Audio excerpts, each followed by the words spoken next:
Cabinets of curiosity were born out of a craze for collecting that gripped Europe in the 16th and 17th centuries. The artifacts that were contained were considered noteworthy for their beauty, their rarity, or their artistic, scholarly, or monetary value. Collections functioned as objects of study for the production of knowledge, but also as devices to elevate the social position of their owners. In the context of colonial exploration and expansion, cabinets of curiosity attempted to organize infinite knowledge about the cultural heritage of the world. Thus, visual representations of these spaces can be understood and analyzed as diagrams, symbolic representations of information in the form of exhibited artifacts. Do not disturb. The scholar in the Wunderkammer. The observer is separated from the scholar by the frame of the image. This particular cabinet of curiosity served a largely epistemological function. The ceiling holds no artifacts, and the ground floor, rather than being empty space to be occupied, contains the desk of the scholar.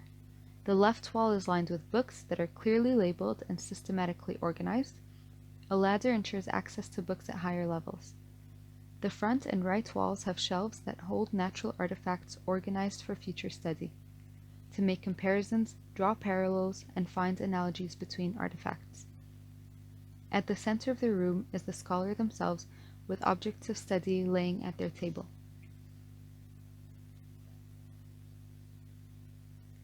Other cabinets employed every surface for the display of their artifacts, such as this cabinet of curiosity.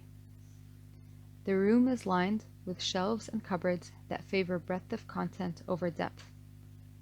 A crocodile hangs from the ceiling. The floor is left clear to allow people to walk through and admire the artifacts.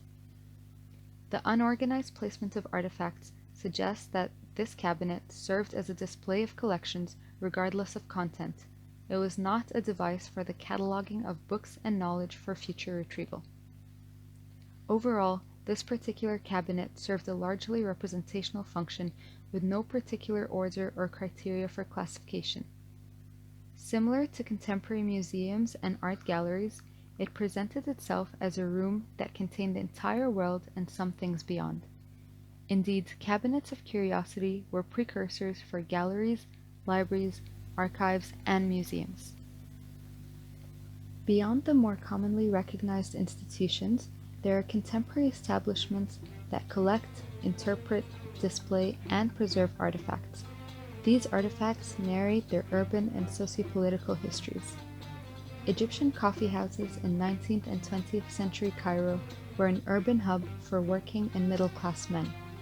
They were fundamental social and cultural institutions that were embedded in Cairo's landscape and in the daily routines of its inhabitants. Coffeehouses as social institutions served two main functions.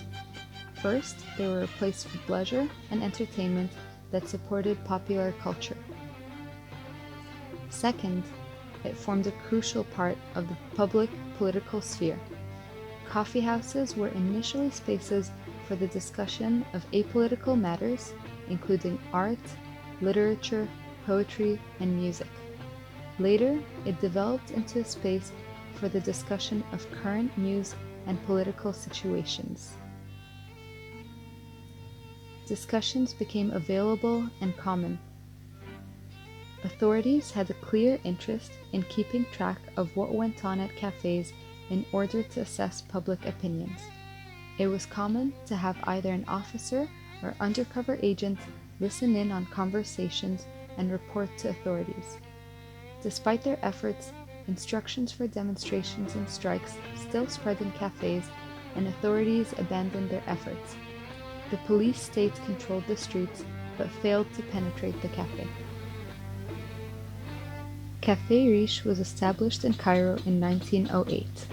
Starting with the resistance to British occupation in 1919 and leading up to the countrywide revolution in 2011, Café Riche played a central role in Egypt's political history.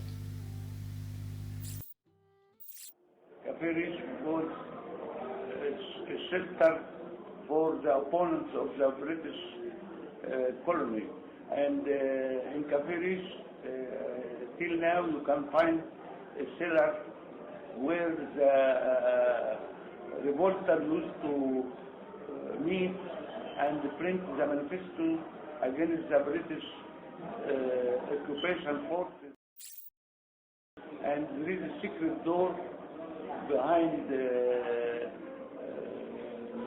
bar where the reporter used to use this door to escape if the British police used to come and to invade the cafe looking for the reporter.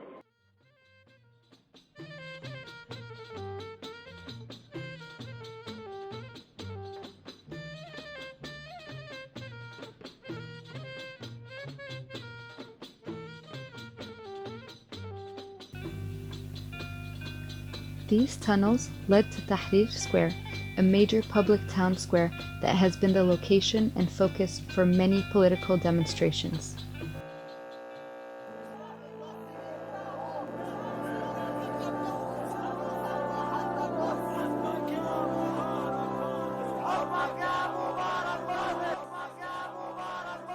Intellectuals and activists gathered together at the cafe to drive the revolution, taking sheets of carbon paper, folding them, and using them to make copies of political pamphlets.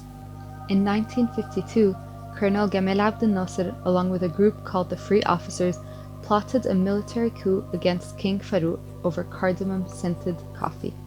They struck in 1952, proclaiming national liberation. Lastly, we have the Egyptian Revolution in January of 2015, where millions of protesters gathered in Tahrir Square to protest the presidency of Hosni Mubarak. Swirls of tear gas forced protesters off the street and into the cafe as a sanctuary, where they were given free food, drinks, and first aid. People used social media strategically to organize key events, and in response, the government caused a nationwide internet shutdown, blocking Twitter and Facebook. People then took to cafes again to connect with protesters, but also to wait and observe. Portraits of people that were injured or died during the protests were also painted on the walls of the coffee houses, further reminding people of the interdependence between coffee houses and public protests.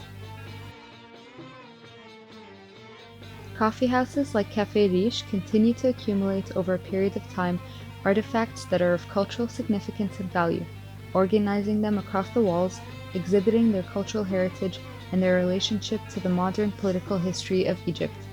The coffee house then functions as a Wunderkammer, as its artifacts form a repository of significant historical events in Egypt's modern cultural and political history.